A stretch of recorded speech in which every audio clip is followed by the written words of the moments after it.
السلام علیکم ورحمۃ اللہ وبرکاتہ۔ عزیزان ملت اسلامیہ، آپ تمام امتی کو مفصل کی طرف سے سلام عرض ہے۔ گھر میں بیٹھی پردہ نشین عزت دار ماں اور بہنوں کو مفصل کی طرف سے سلام عرض ہے۔ بہرحال بہرکیف اللہ سے امید ہے آپ لوگ خیریت سے ہوں گے، اللہ کی حفاظت میں ہوں گے۔ ان ملنوں کی ملامت سے، ان فرقہ پرستوں کی فرقہ پرستی سے، ان درندوں کی درندگی سے، ان مابلنچروں کی مابلنچنگ سے، ان بلدکاروں کی بلدکاری سے محفوظ ہوں گے۔ اللہ آپ لوگوں کو اپنے حفظ امان میں رکھے، اللہ اپنی حفاظت میں رکھے، اللہ ہر آباد سے ہر شر سے محفوظ رکھے۔ بہرحال بہرکیف میرے عزیز دوستوں، میرے بھائیوں، دیش کے حالات سے بھی آپ لوگ واقف ہیں اور دیش کے باہر کے حالات سے بھی آپ لوگ بجا واقف ہیں، لیکن الحمدللہ دیش کی یہ خبر رہیں گی جس طریقے سے پہلے تو ووٹ چوری کا جو مسئلہ چلا الیکشن کمیشن کو اور این ڈی اے کو لے کر، اس کے بعد دیکھتے دیکھتے مہاراشٹر میں ایک ایسا سیلاب امڑ پڑا، ایک ایسا سروں کا سمندر امڑ پڑا جو قابل دید، قابل تعریف، جتنا فخر کی جائے کم ہے۔ یہ ہمارے لوگ کیوں خاموشی اختیار کرتے ہیں؟ یہ اتحاد، یہ ہم میں یہ ہمت، یہ دلیری کیوں نہیں ہے؟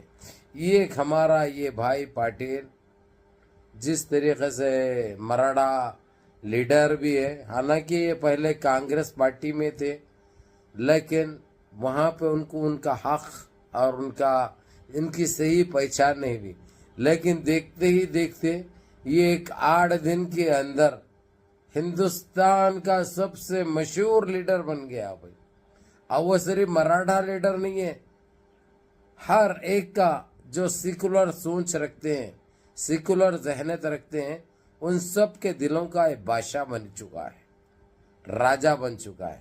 بہرحال میرے عزیز دوستو، میرے بھائیوں، ہر پارٹی اپنا اس کو لے کر اس کا اپنا ہاتھ دھونے کی چکر میں ہے، لیکن یہ بندے کو کوئی اقتدار کی بھوک نہیں ہے۔ اس کی ایک ہی شرط ہے، ان لوگوں کو جو بے روزگار ہے، جو ایک نظر سے دیکھا جاتا ہے، جو طبقے سے تعلق رکھتے ہیں، ان کو جو گرا کے جس نظریے سے دیکھا جاتا ہے، ان کو 10% ریزرویشن چاہیے، 10% ریزرویشن چاہیے، وہ بھی ہر حال میں۔ ان کے لوگ بھی سرکاری جاب کرنا چاہ رہے ہیں، سرکاری عہدوں پہ فائز ہونا چاہ رہے ہیں، محنت کرنا چاہ رہے ہیں، ان کو بھی روزگار چاہیے۔ یہ کب تک بے روزگاری سے مریں گے؟ مرنا ہے تو ویسے روڈوں پہ مریں گے بول کے تھام چکے ہیں۔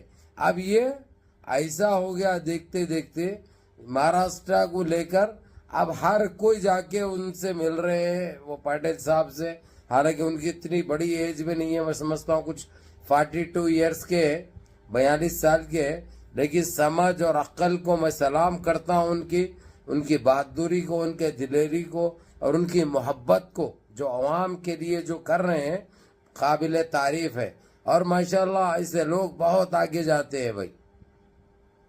اب اس وقت چاہے موزے ہو، چاہے پھیگو منتری ہو، چاہے موٹا بھائی ہو، چاہے چھوٹا بھائی ہو، سب کی اگل بھی پڑی ہے، پھٹ بھی پڑی ہے، کیونکہ پیٹوں میں درد تو سب کے ہو رہا ہے، موشنز تو سب کو لگے، کیونکہ ہر حال میں وہ قبول کرنا ہے۔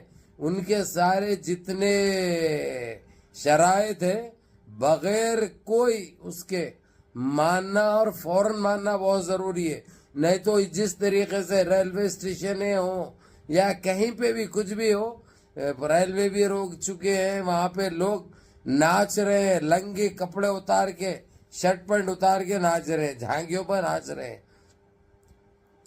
یہ دیکھ کر یہ بحران ہو چکی ہے، ان کو کچھ بھی سمجھ میں نہیں آ رہا۔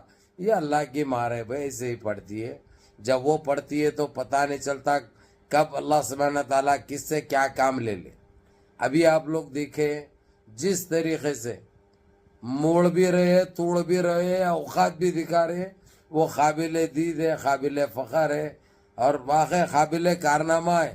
جس طریقے سے جو پبلک جو امڑ پڑی ہے، یہ ہم سوچے نہیں تھے کہ ہندوستان کے اندر اس طریقے کا بھی کوئی انقلاب برپا ہوگا۔ یہ تو جو سروں کا سمندر بہار میں راجیو گاندھی اور راہل گاندھی اور تیجسوی یادو کا دیکھے تھے، وہ کچھ بھی نظر نہیں آ رہا اس کے سامنے۔ یہ وہ حال ہو چکا ہے، اور ہر منسٹر جا کے ملنے، ہر پارٹی کا جا کے ملنے کی خواہش رکھ رہا ہے اور جا کے مل بھی رہے ہیں، لیکن وہ اپنی ایک ہی گن میں ہے، ایک ہی فکر میں ہے، کس طریقے سے میرے اپنے لوگوں کو، میرے دیش واسیوں کو، میرے مہاراشٹر واسیوں کو جاب دلائے جو بے روزگار ہے. ایک زمانے سے، ان 12 سال سے کھانے کو کھانا نہیں ہے، رہنے کو گھر نہیں ہے، پہننے کو کپڑا نہیں ہے.